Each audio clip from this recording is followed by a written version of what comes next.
Now, hang on a moment. What are we talking about? You might be asking, race review? What race? What is this going on? You might be saying that this is very close to being a farce, or perhaps it even is. But we're still going to try for something. We're still going to try for a race review right here on the Inside Line F1 podcast and Pitch to Podium. And yes, even though we might have barely seen the cars on the track, there's a lot to talk about, and this is what we're going to do for today. Firstly, we discuss could the FIA have done anything different. Then, of course, discuss half points for no race. Does that even make any sense at all? The implications from the Spa Grand Prix, whatever racing we saw, can be also discussed. More on George Russell, followed by the stats review by Sundaram. And you might be saying, well, barely any cars, what stats review are you talking about, Somal? Generally, there are some frightening ones right here. And finally, here's a bit of a quirky one. Entertainment ideas for long breaks like this one, much like Brazil 2016 or even Qatar 2018. So let's not waste any more time, much like we did early on in the day. So let's actually get on going and discuss all of it on the Inside Line F1 podcast and Pitch the Podium. Here we are then. Welcome along, folks. My name is Somal Arora, host of The Driving Force on Disney Plus Hotstar, joined by Kunal Shah, the former marketing head of the Force India Formula One team. Again, Kunal, we've wasted a lot of time today, but I think the essence of it is that rain gods just weren't happy today. But many are wondering, does it even matter if the rain gods are unhappy? Formula One is the bravado sport, right? The machismo sport where you can go racing even though it's wet. Well, I don't know where to start, Somal, because I'll put it this way. We are calling this a Grand Prix review podcast, but we actually did not have a Grand Prix, right? We did not have a race, but half points were awarded. We had a podium ceremony. We had a national anthem. We actually had Nikita Mazepin been awarded or classified as the fastest lap of the day, the driver who had the fastest lap of the day. And here, typically, this would have been a driver self-nominating himself for the Manscaped lawnmower moment of the race as well. So, I don't know, just so many thoughts. And there are parts of me where I feel cheated. There are parts of me where I feel Lewis Hamilton had the guts to walk around and say money talks, and that's why we had the farcical show, I would say, that we had on broadcast today. Of course, at no point when I say this do I mean that yes, it was safe enough to go racing, but maybe they could have done a little differently. And also another part of my mind also wonders, could this have been Lando Norris's pole position and race win? That's what he's going to be thinking all along, right? And then maybe even George Russell's. I mean, he finished P2, and you take it when it comes your way. But he was on provisional pole for maybe half a minute or something. What if he would have just been on pole? He would have won in Williams. So lots of thoughts. And even though we didn't have a Grand Prix, we're going to have a full Grand Prix length episode. I'm pretty sure of that. I think it's crazy, right? You mentioned only a couple of rounds ago, Kunal, that controversy draws people in. And this is controversial in many ways. This has a lot to talk about. So don't be surprised by that length. But we'll try and keep it short. We'll try and keep it concise. But very firstly, let's just talk about this, right? Could the FIA have done anything different? Now, it really helps to have you on, Kunal. Of course, in your role with Via Sport Network in Norway, you mentioned Hamilton going around saying money talks, and the money comes from companies, say, like Via Sport, the one you work for. As a broadcaster, what was this like all about? Because seriously, it might be beneficial just to have a two-car race and just to classify and quote unquote just to tick the check boxes, not check the tech boxes, but yes, basically doing that to just get the broadcaster's contract filled out. But really, it's a lot of money lost for the broadcaster still anyway, isn't there? Well, okay, so controversy, and I'm going to try and stroke that a little bit more. And guys, the original idea of the title of this podcast was Michael Messi. Literally, that was what we were going to put it. But then Somil and I thought maybe we're being too harsh on one gentleman Yeah. just because he's the public face of the FIA and the one who's on radio, one whose radio messages we absolutely love for the clarity he offers and so on, right? Yeah. But that's one thing. It's, of course, not just Michael Messi or Michael Masi as he's known. And talking about broadcasters, talking about money talks and so on, this is in no ways an official statement or an official stance, right? But the question that came into my mind was, did we really need to wait 3.5 hours to have 2 laps behind the safety car just so that half the points could have been awarded, right? Imagine, Somil, when they did the first formation lap, what if they had just finished 2 laps at that time itself, right? Yeah. Then technically they would have done 2 laps, which would have been enough to award half points 10 minutes into the start of the race, before the race start sequence was suspended. So we would have technically waited 3.5 hours or something, only be told that, guys, there is no race happening, race is now suspended, and we can all just go home. So of course, I'm sure a lot of decisions here were taken with regards to a lot of contracts that Formula One is bound by, right? And my mind goes back just recently to the 2020 Australian Grand Prix, because it was after the official start time of FP1 on Friday did they actually go ahead and cancel the race, right? So pretty sure there were contracts, not just broadcasters, even the organizers on ground, even with regards to fans and the refund given, that were all taken into consideration, that, okay, we are going to try and do what it takes to let the race happen. So none of the insurance clauses kick in. None of the people start protesting around, hey, but did you try enough to have a race, for example, right? And I was asked on Twitter, and sorry if this is becoming a monologue, but it's just one of those lengthy points that you'll hear me speak about. So I was even asked on Twitter, could we actually race on Monday?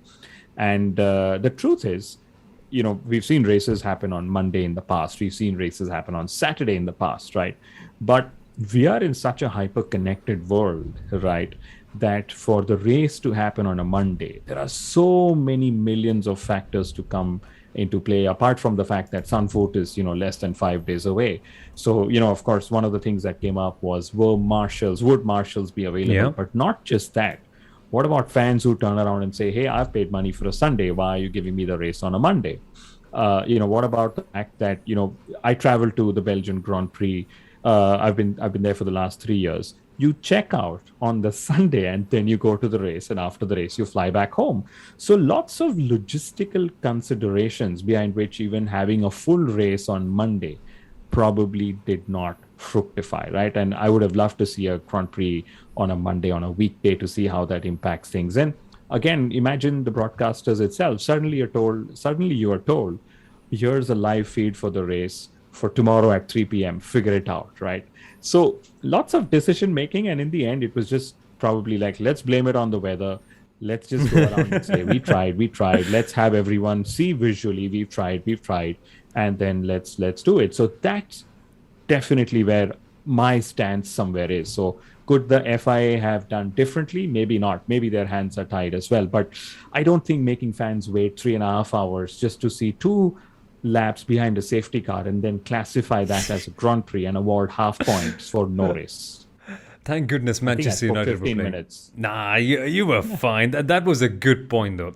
It helps that Man United were playing. Again, that's my point. But later on, what I mean to say is 1972 Spanish Grand Prix. Sundaram has pulled out this stat. That was the last time Formula One raced on a Monday. Not my stat. Sundaram's. He's just crazy with that. But coming back to the point, what we mean to say is, imagine a Formula One race on a Monday. I know a certain Indian broadcaster would mind, because how would they show their old cricket match highlights from 10 years ago then? Coming back to the whole show then, was it genuinely too unsafe, Kunal? Now, I've got a word on this. Now, lots of thoughts going on. Lots of people saying that, of course, Formula One was in unsafer situations previously. Again, you think of European GP 2007. Again, that was red flag. But we've seen worse days in terms of bad weather, where visibility was bad. But I think the reason why this genuinely wasn't unsafe is, what if there was a scenario, right? And when you cancel a race, you have to go into these what if hypothetical circumstances, because it may generally look safe, but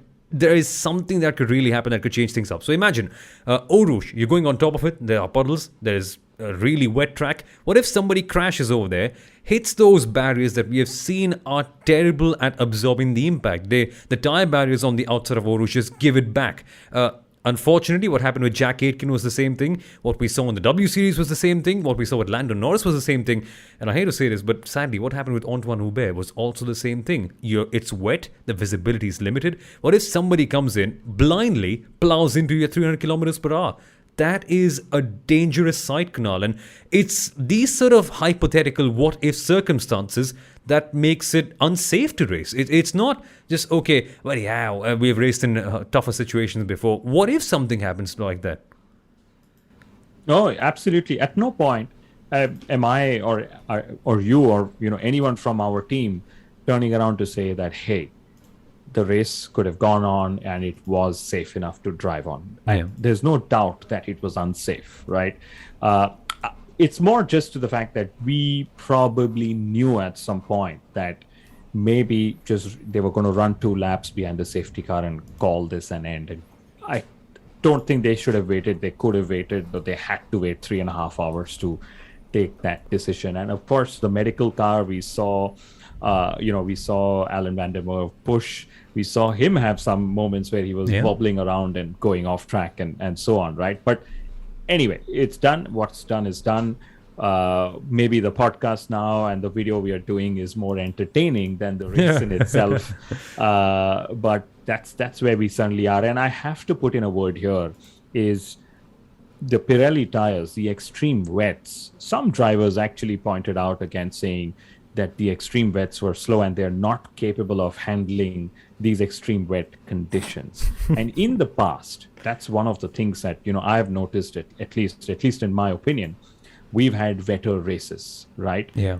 Those races you could go racing because the extreme wet weather tire could actually handle those kind of conditions. We were in a qualifying session yesterday where Max Verstappen turned around and said that the wet weather tire couldn't handle all the standing water on track as well as the intermediate tire. And that's why, despite the conditions being for wet weather tires, the drivers actually chose to go out on the intermediate tires in qualifying.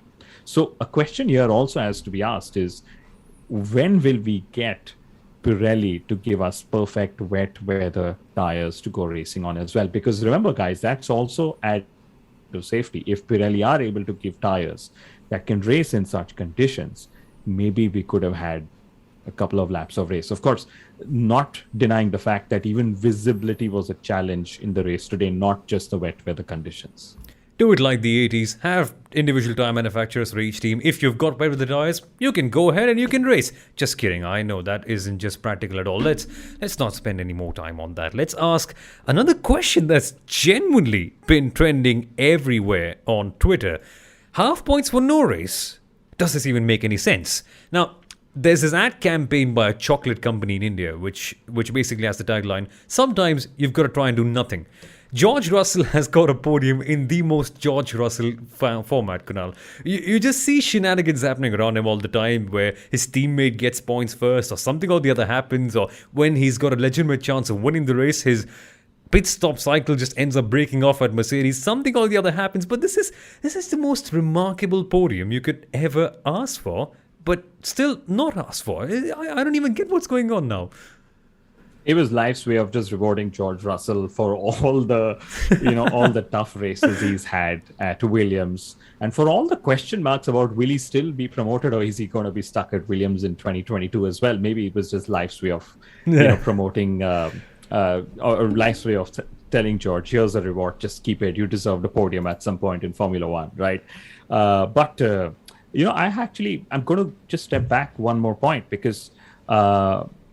We spoke about half points, no race. Confusing, right? That's just how the rules of Formula One are. And, something Pablo Eliza, they tweeted on Twitter saying, if the race was red flagged after 2 laps, the last lap is actually counted as null and void. So technically they had a 1-lap race. Wow. In which case, did the drivers do enough number of laps for this to be considered as an official race result? Of course, nobody's going to talk about it, but Pablo Eliza, they tweeted about it. And I loved the whole confusion. had the race started at all? Could, Checo Perez have joined? And if the race hadn't started, the race clock had started, right? Yeah. And then the race clock had miraculously been stopped at 1700 hours local time because of force majeure. And if the race hadn't started, which was what we had, what we were told, that, hey guys, the race hasn't started, why did the message come saying the race is now going to resume? So lots of funny situations. And that's why I loved the whole title, Michael Messi, that came around. And next time somebody asks me a rule of Formula One, a sporting or a technical rule of Formula One, and I do not know it by heart, and I refer to the rule book, you guys better not judge me for doing that, because Michael Masi, the man who's running it for FIA, he, poor chap, had to keep going back and forth with the rule book to come up with decisions today. So I'm just a podcaster. I'm allowed this liberty, Saumil. Guys, that's why take a second before saying something. I mean, who am I to say it? I always end up fumbling when I say my words. But take a second and revert and check what you're saying is actually correct before going on and saying something. Madness. I love it. I absolutely do. But this is just outstanding, Kunal. Half points. I think last time we got it was Malaysia 2009. Rarely ever happens in the world of Formula One. And it's opened up quite a few doors now. Well, it has. I was listening on Fernando Alonso's, press conference, not press, media interaction after, and he actually finished P11, and he was extremely upset that half points were awarded for no laps of racing. He actually said, I wasn't given a single lap to go racing and try and fight for points. Of course, not a quote unquote, you can go read, I've tweeted his interview out, but he actually said that I had no laps to go racing to try and get into the top 10. And that is so true. And for all you guys and girls who have OCD, please do not look at the Drivers' Championship table, because you have Max Verstappen, Lewis Hamilton, and Carlos Sainz Jr. with a 0.5. There's a decimal in their championship points table, which is going to be till the end of the season. And since, Lewis and Max both have a 0.5 Saumil, there is no way that the 2021 Drivers' Championship is going to be settled by half a point of an advantage, however unfortunate that may sound. Yeah, exactly. I was having memories of 1984, just watching all those documentaries and just craziness. What a good time. But let's actually focus on something else now. I think we have had enough of that. Let's focus on some stats. And you might be wondering, Saumil, yeah, man, how can you have stats from this? But it's the controversial races, again, see, take a second before speaking. They are the ones with the best and the craziest stats. Sundaram's come right here, and he's got one of his best stats reviews I have ever heard or listened to. So let's not waste any more time. Let's get straight down into it. Here is the stats review by Sundaram coming up. Hey guys, it's time for the stats review of that Belgian Grand Prix. Now, I know we didn't get a race as such. The drivers didn't manage to fight it out. Unfortunately, it's a bit of a shame. But still, we did have a race classification and points were handed out to teams and drivers. So we do have quite a few stats and facts from this race, from that ultra short race. It's time to do the review. So first up, like I mentioned, was a very short race and the shortest ever in Formula One history. 4 laps in just 28 kilometers completed. Special thanks to Belgium's extra long circuit for that. But yeah, just 28 kilometers of race distance, and that's the shortest ever F1 race. The previous one was back 30 years ago in the 1991 Australian Grand Prix, another race that was heavily affected with rain, and that race lasted just 52.92 kilometers. So a bit of an unwanted tag, but that's that. These sort of races tend to have few of these unwanted records anyway. And half points were awarded out to all the teams. So this is the 6th time that in F1 history that half points have been awarded in a race. The last time that happened was the 2009 Malaysian Grand Prix.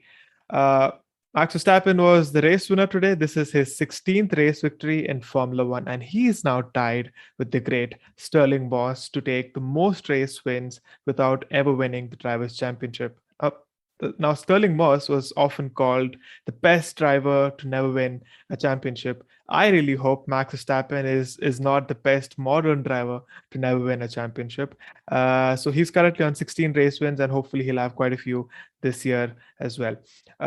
Honda finally win at the Belgian Grand Prix after 30 long years.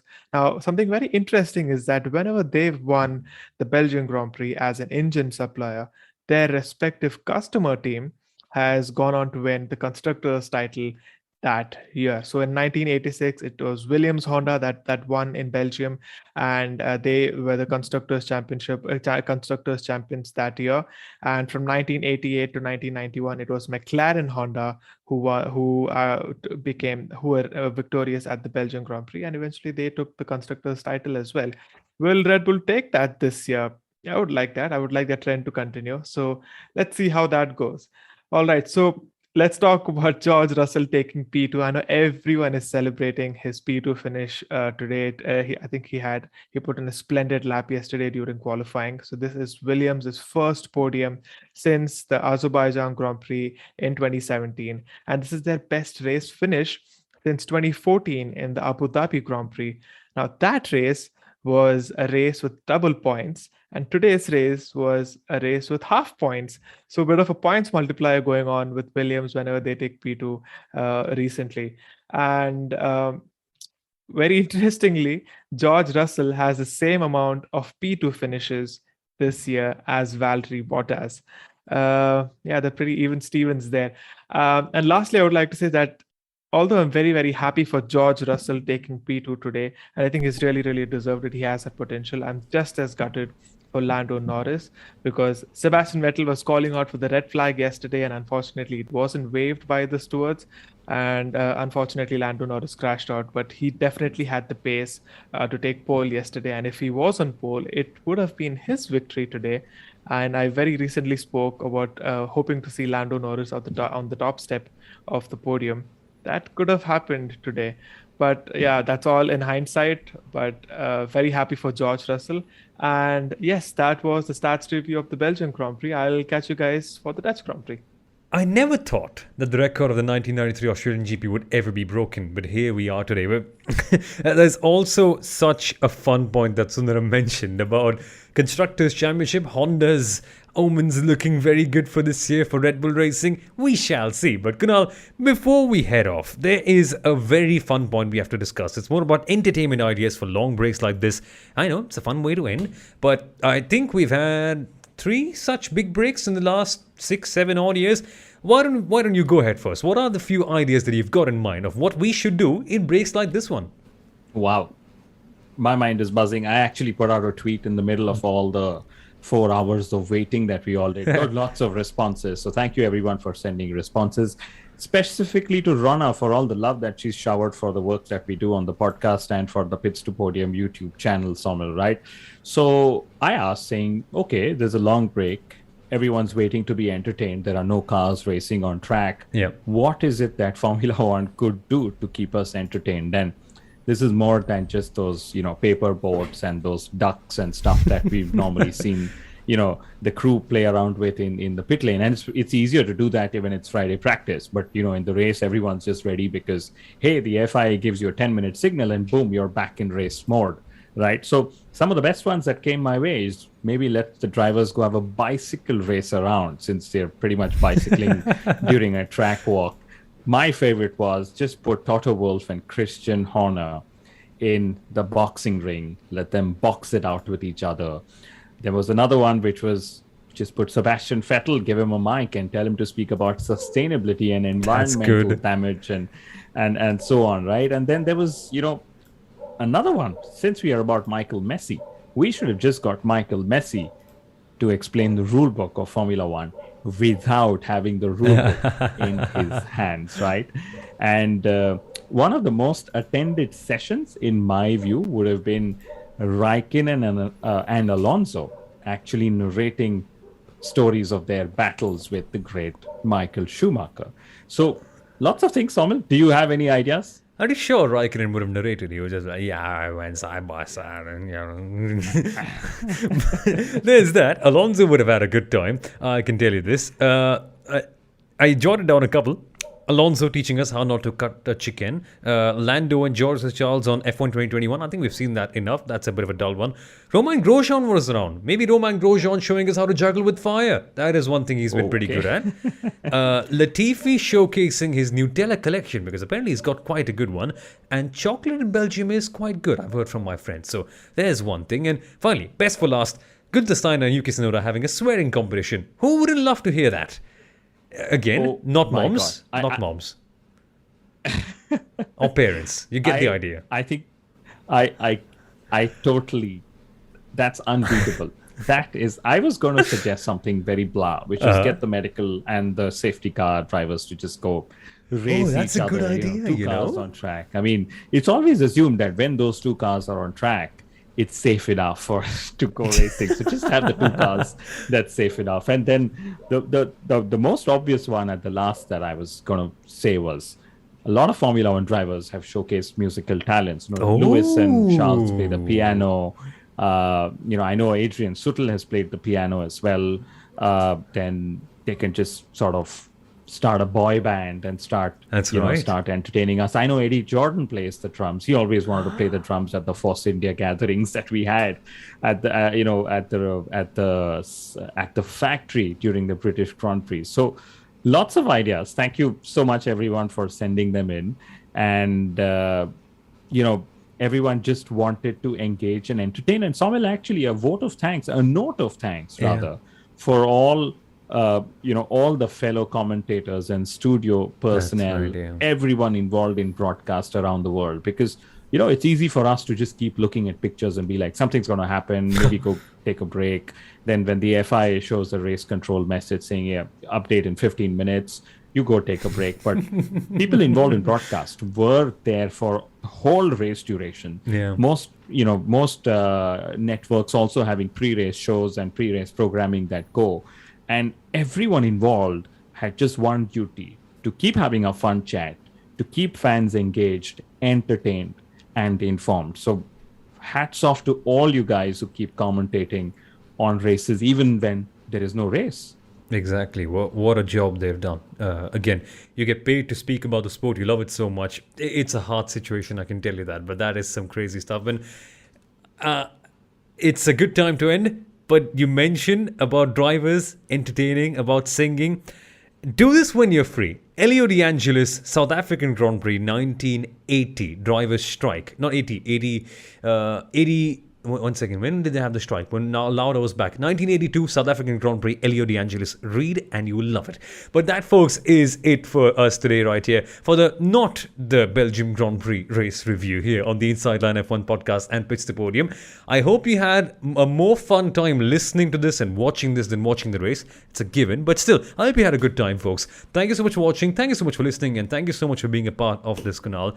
You know the deal. We shall see you next time out for the Italian GP preview right here. Bye-bye. Bye-bye. By the way, there's Zandvoort next, but I pardon you for Zandvoort. There we are. All the calendar confusion that happened. So thank you very much, Samuel, and see you guys in a couple of days. See you.